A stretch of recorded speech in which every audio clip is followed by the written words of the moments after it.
quero saudar a Diocese do Funchal pela organização, pelos seus 500 anos. Quero agradecer também a gentileza do convite para estar convosco aos doutores Eduardo Franco e João Paulo Costa. A comunicação que aqui apresento foi motivada pela leitura de uma fonte guardada na Torre do Tombo, que não pertence à categoria dos documentos geralmente mais apetecidos ou procurados pelos investigadores do passado expansionista imperial português. Trata-se de um livro da chancelaria do Mestrado de Cristo e Ilhas, um texto burocrático, aparentemente árido, registando sumariamente as páginas próprias do registro contabilístico, em páginas próprias do registro contabilístico, a emissão de documentos por parte de uma chancelaria e a cobrança da dízima sobre a feitura desses mesmos diplomas, particularmente as sentenças. Isto era, em princípio, história eclesiástica, mas quando falamos da história da governação eclesiástica da Ordem de Cristo sobre as ilhas e sobre o próprio mestrado, chegamos à conclusão que aquilo a que se chamava jurisdição especial tinha uma dimensão material, administrativa, de justiça, que é muito mais civilista do que aparentemente se poderá pensar quando se fala que tem o exercício da jurisdição espiritual. Isso significa, basicamente, que é igual àquilo que o vigário de Tomar exerce na plenitude dos seus poderes de jurisdição espiritual, mas que são também canónicos e têm uma tradução senhorial. O encontro deste texto coloca algumas questões. Data de 1514-1515, justamente na criação da Diocese do Funchal, e respeita, como dizia, a administração do Mestrado de Cristo e das Ilhas. A historiografia autorizada insiste na premissa de que a Ordem de Cristo apenas exercia jurisdição eclesiástica sobre o ultramar português, mas o texto que trazemos demonstra que esse exercício da governação era muito mais do que espiritual. Um texto que coincide com uma conjuntura de mudanças no perfil do exercício de poderes por parte da Ordem e da Coroa nas ilhas e no Império em consolidação. Lembremos a bula de 7 de julho de 1514, do Dom Fidei, pelo qual o Papa confirma a jurisdição espiritual da Ordem no norte de África e demais ultramar, mas transfere para o rei o direito à apresentação dos beneficiados e clérigos nas igrejas ultramarinas, ou ainda a bula pro excelente, 12 de junho de 1514, elevando o Funchal a bispado com jurisdição metropolitana. Sabe-se muito bem que o rei Dom Duarte, em 26 de setembro de 1433, doou à Ordem de Cristo, regida pelo infante Dom Henrique, o espiritual das Ilhas da Madeira, Porto Santo e Deserta, assim e da maneira como o faz em Tomar. Conhecemos menos bem, de qualquer modo, esta dimensão prática que a doação do espiritual pelo modo de Tomar assumiu no arquipélago. Interessa anotar que Dom Henrique e os que lhe sucederam no governo da Ordem de Cristo detinham a jurisdição cível e crime nas ilhas, exceto pena de morte ou talhamento de membro, que ficava reservada ao monarca. Em 1484, o infante Dom Manuel recebe a regência e o governo da Ordem, mundos que manterá até à sua morte. A Ordem de Cristo era a mais empenhada no processo das descobertas e da expansão portuguesa, como demonstrava já a sua história em 1514, e era, sobre o modo, aquela que mais recursos tinha e que lhe permitiam criar e ampliar comendas com as quais se, de alguma forma, beneficiava aqueles que participavam neste processo de expansão, de governação e de afirmação do Império. Considera-se ainda que a Ordem de Cristo, pela sua ligação às casas ducais de Viseu e depois de Beja, de onde saíram os seus governadores em 400, serviu de plataforma de intervenção política e administrativa a esses duques, que eram familiares do rei e era praticamente como se fosse o rei, sobre as ilhas e demais territórios afro-atlânticos. Talvez seja essa tradição de gestão associada das casas senhoriais com a da Ordem que explica a produção de um registro de contabilidade burocrática como este. É um registro próprio das lógicas da contabilidade das instituições ocidentais públicas e ou privadas, emissoras de atos documentais do alvorecer do século XVI. Um texto típico das margens do direito, direi, uma lista apenas, da burocracia, que servia o exercício dos poderes governativos do reino. Uma burocracia sem a qual o Estado moderno seria uma inexistência. Servia de algum modo ao controle da produção da chancelaria a que respeita, como se referiu, a do mestrado de Cristo e Ilhas, posto que a aparente aridez das listagens das cartas registadas, de forma muito concisa, tende a afastar os historiadores que procuram geralmente produtos de investigação muito mais opulentos e fartos. O livro da receita da chancelaria que se analisa respeita, como disse, aos anos contabilísticos de 1514 e 1515, coevo, portanto, do preciso momento da elevação do Funchal a bispado.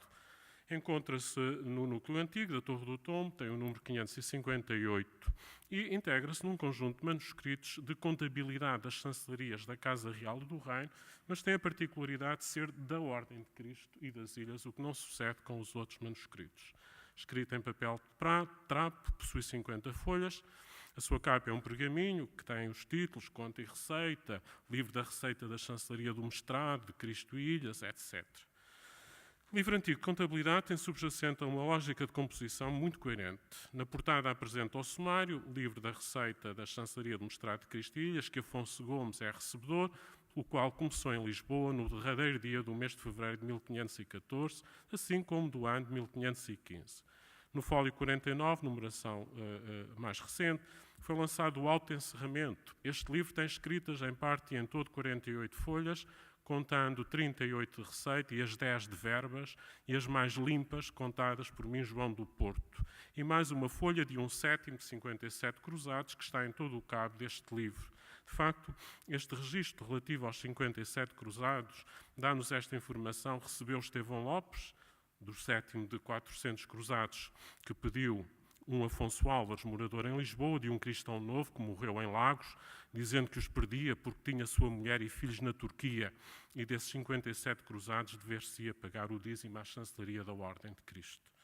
Divide-se em duas secções, a primeira entre os fólios 1 e 35, traz os registros sumários das cartas dos documentos produzidos e o valor da respectiva taxa, e está organizado por meses, abrindo no último dia de fevereiro, continuando por março de 1514, abril, maio, junho, julho, e depois, a partir do fólio 17 verso, entra-se em janeiro de 1515. Mas aqui a ordem por sucessão dos meses, que era até então muito clara, deixa de ser tão evidente. Os fólios 36 a 45 guardam as verbas, nas quais se encontram sumários muito completos com informação das datas dos oficiais da chancelaria das Ilhas, do desembarque das Ilhas, que despacharam esses mesmos documentos e do fecho do despacho relativo a esse mesmo assunto. Todos os documentos da administração do mestrado de Cristo e das Ilhas, especialmente nas áreas do direito civil e criminal, todos esses documentos dizem respeito a estas áreas no período de tempo que referi. Documentos pelos quais se exercia e aplicava a lei, correspondendo a atos ordenados pelo monarca e pelos seus juízes desembargadores, e cuja redação e produção era responsabilidade de uma cadeia de burocratas que ia desde o juiz ao chanceler e destes aos escrivães dos diplomas. Documentação produzida no âmbito da ordem e no âmbito também do desembarque das ilhas. Não é totalmente novo na tradição da administração pública portuguesa este tipo de registros, já aparecem quase desde o tempo de Dom Dinis. Todavia, há aqui uma novidade, que é a importância do valor financeiro que este tipo de trabalho e a rentabilidade que ele apresenta para os cofres da Ordem ou para os cofres da Coroa, sobretudo a partir da entrada em vigor da cobrança da dízima das sentenças. A dízima das sentenças produz imensa receita para os cofres do Estado. Intervieram, como se refere no despacho da Justiça, juízes tanto do desembarque como dos feitos das ilhas como do mestrado.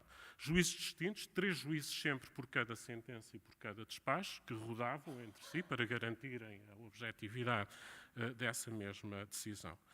A escrita do livro é também resultado da intervenção de vários escrivães, não vou agora aqui enunciá-los, mas basicamente ordena-se em torno de 2 homens, Afonso Gomes, que é o recebedor mais organizado e que lança e que vai cobrar estas taxas da documentação produzida, e um outro, que é o Jorge Lopes, não tão organizado quanto o primeiro. A 8 de janeiro de 1515, por exemplo, aparece Afonso Gomes como recebedor. E na conta que lhe foi tomada, 18 de junho desse ano, apurou-se que ele tinha recebido 44.253 reais. No fólio 33 verso, de data posterior a 27 de julho de 1515, refere-se que Jorge Lopes cobrou a soma de 68.409 reais. Bom, e há outros fólios em que se vão fazendo as somas e em que se vai apresentando estes elementos, não é? Ora, neste texto, nós encontramos uma lista muito grande, muito diversificada de tipologias de documentação, desde afuramentos, a embargos, cartas, todos são cartas, ou cartas ou alvarás. Mas, por exemplo, para se obter um alvará, o requerente ou o beneficiário que tinha que pagar pelo alvará 200 reais. Para obter uma carta, em geral, poderia pagar apenas 30 reais, 20 reais.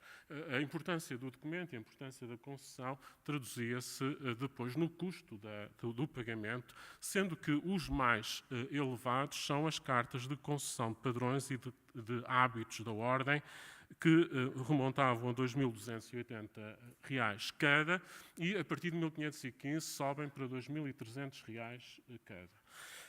Também as concessões de mercês geralmente são pagas de forma significativa.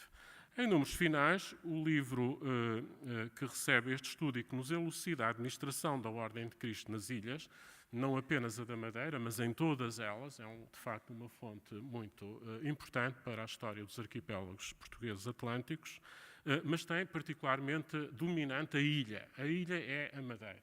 Quando eles falam da ilha, nós sabemos que estão a referir-se apenas à Madeira e é dominante, efetivamente, a Madeira nesta geografia insular atlântica. Ao todo, são 1.065 registros ou emendas sumárias, a que acrescem 30 documentos lançados das verbas das sentenças, ou seja, 1.095 documentos emitidos pela chancelaria nestes 2 anos, o que dá 550 cartas por ano. É uma média muitíssimo boa para os poucos recursos humanos que eles tinham, o que significa também que cada ato, em média, poderia ter custado, é uma média, de 196 reais. Dividindo estes 1.095 documentos pelo total do dinheiro recebido nestes 2 anos, 215.092 reais, é o total do dinheiro que esta chancelaria rendeu aos cofres da Ordem em 1514 e 1515.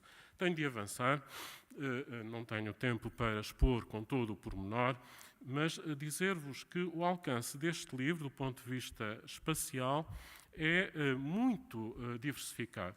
Para o continente, envolve decisões e despachos sobre Nisa, Longroiva, Idenha Nova, Idenha Velha, Alpalhão, Castelo Novo, Castelo Branco, Soura, Ega, Pombal, Lisboa, Leiria, Segura, Pena Garcia, Tábua, Vila de Rei, Castro Marim, Tomar. É um livro do mestrado da Ordem de Cristo. Mas, para as ilhas, envolve despachos relativos aos Açores, São Miguel, Terceira, Graciosa, Santa Maria, São Jorge, Faial e Pico, a Cabo Verde, Santiago, Fogo e a São Tomé.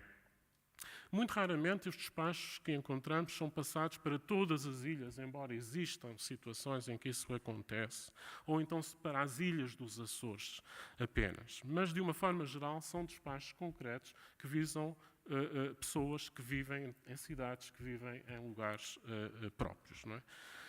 São especialmente interessantes nesta fonte os registros das cartas de padrão ou de tença com concessão de hábito da Ordem. Em 2 anos foram atribuídos, ou aumentadas as quantias em dinheiro, 31 hábitos, o que é uma média muito assinalável para a época, ou seja, 15 atribuições por ano, demonstrando que a Ordem de Cristo se mantinha, ou era, uma plataforma de ascensão e de estabilização sociais no reino em que alvorecia o Império. Quem são os beneficiários destes hábitos? Maioritariamente gente da grande nobreza do reino. Homens, Villegas, Souto-Maiores, Silveiras, Almeidas, Botelhos, Teixeiras, Coutinhos, Fonsecas, Ribeiros, Franças. Eis alguns dos patronímicos do rol de novos cavaleiros do mestrado, com usufruto da tença, que ia dos 10 mil aos 20 mil reais, não era igual para todos, média de 15 mil reais. O fidalgo Dom Garcia de Essa, por exemplo, teve direito a um padrão de 25 mil reais, enquanto que o doutor João Faria, um não nobre, oferece um hábito e de uma tença de 30 mil reais. Vou avançar, mas tenho 5 minutos ainda, Sr. Presidente. Tenho 5 minutos. Interessa atentar também um pouco nos registros respeitantes à Ilha da Madeira e aos seus habitantes. São 89 as cartas que respeitam explicitamente à ilha.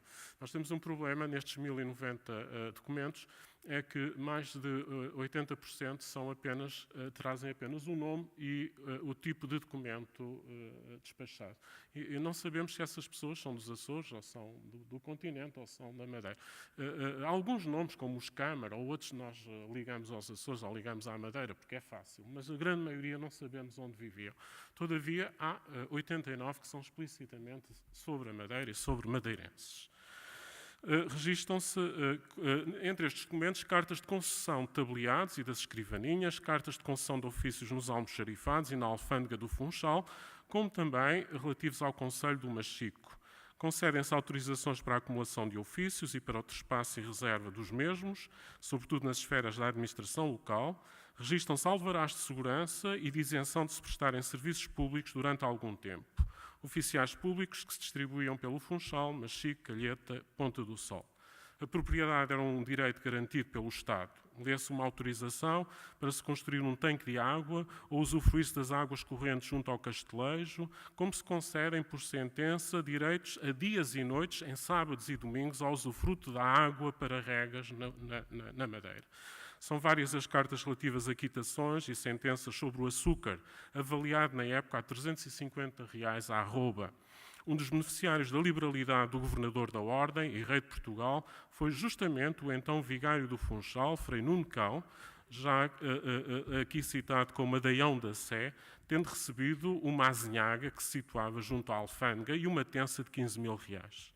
Simão Gonçalves, raçoeiro da Igreja do Machico, por exemplo, teve autorização para administrar em vida a capela instituída por seus avós. E a Vasco Correia foi confiado o ofício de escrivão das obras da Sé e da alfândega. Aparecem lançadas também as confirmações como cavaleiros dos madeirenses Simão Lopes, Cristão Álvares e Rui Leme, filho de António Leme. Mandados, citatórias, sentenças, cartas de segurança, perdões, confirmações, a variada tipologia de atos diplomáticos que intermediavam pelo escrito o exercício da administração e da justiça públicas na ilha, no arquipélago da Madeira.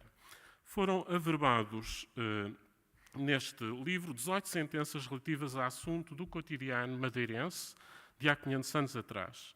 Toma-se nota assim de que o escudeiro Afonso Gonçalves do Funchal foi condenado em 106 mil reais e 80 arrobas de açúcar, mais custas do processo, 3.330 reais, por falta de pagamento da renda de umas quintas que contratara com Fernão Penteado. Tristão Teixeira, capitão do Machico, foi condenado a pagar a Martim de Almeida 720 reais, 36 arrobas de açúcar, uma peça de pano, outra de chamelote e 500 azulejos. Vicente Teixeira, seus filhos e genros, obrigados a largar em favor de João Correia uma terra de Sesmaria. A perda da virgindade de Catarina da Câmara, filha de Antão de Lourdelo, da vila de Machico, obrigou Tristão de Mendonça Seguro a indenizar os pais cachosos porque a corrompera para seu casamento, ficando sujeitos à multa de ao pagamento de 22.562 reais. Simão Gonçalves da Câmara, capitão da cidade do Funchal, foi condenado a pagar 250 arrobas de açúcar branco a Álvar Dias, mercador e aqui morador. Um conjunto significativo destas sentenças, aliás, respeita aos negócios em torno do açúcar, correndo litígios sobre dívidas reclamadas de 100, 79, 254, 150 ou 45 arrobas. O mercador Bartolomeu Florentim exigiu de Tomé Rodrigues Marçante, morador no Funchal, que havia aqui pescado 10 mil pargos, o pagamento de 1000 pargos da dízima que lhe pertencia de direito. Sofreu contestação e embargo a sentença preferida a 26 de abril de 14, que condenava Inês Pires, viúva de João de França, o seu filho João de França, o genro António de Abreu, peruanos, tutor dos filhos, obrigando estes a pagar 174.408 reais a João de Regosa, marinheiro, e a Catarina Pires, mulher que fora de Pedro Álvares Botafogo. Ora, esta sentença é de 26 de abril de 1514 e é fechada depois da contestação a 16 de novembro de seguinte, o que significa uma média para a justiça portuguesa muito superior à de 2014. Vou fechar. É porque ia da Madeira ao Reino, vinha do Reino à Madeira, voltava a ir. Bom, é muito bom, não é? Muito bom. Por tudo o que se expôs, há que considerar que a chancelaria do Mostrado de Cristo e Ilhas era, ainda em 1514-1515, uma instância de administração pública focal para a vida dos moradores dos arquipélagos atlânticos, sobretudo os da ilha, exercendo ela o controle da aplicação da justiça nestes espaços e junto destas gentes. E a fonte que aqui se partilhou é bem uma janela aberta sobre um momento preciso da história das primeiras gerações dos moradores das ilhas em geral e da Madeira em especial. Gentes, na maior parte, anónimas, algumas, todavia, integrando os nobiliários brazonados do passado. De tudo se encontra neste livro de receita da chancelaria, nesta lista de sumários. Até para os mais curiosos, 2 registros relativos ao mais famoso português de todos os tempos, Dom Vasco da Gama, também ele alvo de mercês, e sendo quem era o almirante da Índia, nem por isso deixava de estar obrigado ao pagamento das taxas de chancelaria. Carta porque ao rei fez mercês ao almirante a alqueiraria Mor de Nisa, pagou um marco de prata. Item alvará para que o almirante da Índia use da coutada de Nisa, como usava Dom João de Sousa, por concerto dele rendeiro, pagou 2.000 reais. Em síntese, a presença institucional da Ordem de Cristo sobre as ilhas era, em 1514-15, quando o Funchal se viu elevado a bispado, não era apenas do foro de uma jurisdição espiritual. Assumia componentes institucionais que afetavam as áreas da administração e da justiça. A fonte a que se recorreu demonstra muito bem a dinâmica da rede clientelar dos beneficiados com padrões, comendas e hábitos desta ordem, na sua maior parte, todavia, indivíduos naquele tempo pertencentes a famílias muito nobilitadas. Só excepcionalmente entravam ou recebiam hábitos quem não era já da grande nobreza. Mas não todos, o que indicia uma tendência para que a ordem, de facto, funcionasse como porta de ascensão e de nobilitação para muitos filhos do Império, como assinalou já Francisco Betancourt, mas para cronologias mais tardias. Por último, reconheça-se que este livro da Chancelaria do Mostrado e das Ilhas ajuda a compreender a evolução das instâncias governativas do reino na primeira metade de 500 e a vocação, em 1551, de todas as chancelarias das ordens militares ao desembarque de uma esfera central, a da mesa da consciência e ordens. Muito obrigado.